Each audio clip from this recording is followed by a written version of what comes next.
La cascada de señalización que inició con la unión de la molécula señalizadora a su receptor, por ahora terminó con el aumento en la concentración del complejo CDK2 ciclina E y del factor de transcripción E2F. Estas dos moléculas, al encontrarse en altas concentraciones, le indican a la célula que puede progresar en el ciclo celular, es decir, que su entrada al ciclo es satisfactoria y definitiva. Por eso, al punto de restricción también se le conoce como punto de compromiso o no retorno. Después del punto de restricción, vamos a encontrar ahora el primer punto de control. En el primer punto de control, recordemos, vamos a revisar el material genético antes de que se duplique. Y entonces, si detectamos errores, repararlos o en determinado caso inducir a la célula a la muerte celular programada.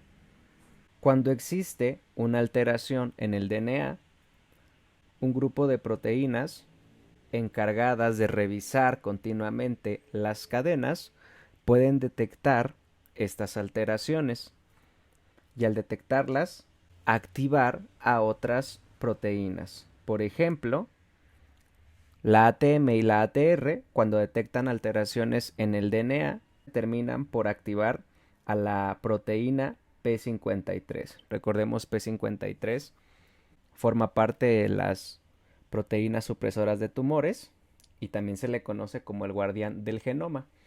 P53, en ausencia de daño, se encuentra inactivo gracias a la proteína MDM.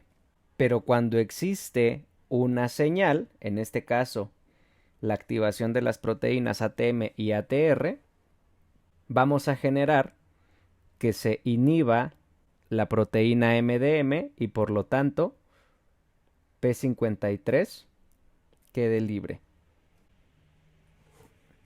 Al tener libre a P53, de manera sencilla lo que va a identificar es si el daño es reparable o es irreparable.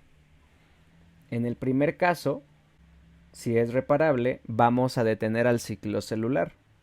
Para esto, P53 activa a otra proteína supresora de tumores, P21, que se va a encargar de inhibir al complejo CDK2 ciclina E. Recordemos que este complejo es el que me estaba promoviendo el progreso del ciclo.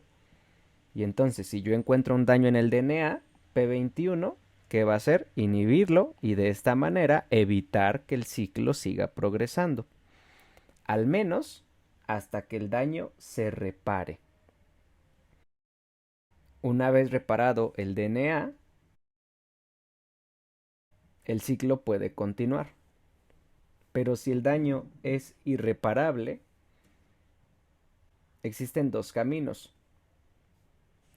Uno de ellos es que se induzca a la célula hacia la muerte celular programada gracias a la activación de unas proteínas conocidas como caspasas. La muerte celular programada es un mecanismo que evita la formación de células malignas con daños justamente en el material genético. Y es una vía muy efectiva gracias a las proteínas supresoras de tumores. La otra vía se le conoce como senescencia, donde se detiene a las células de manera permanente del ciclo celular y por lo tanto ya no pueden dividirse.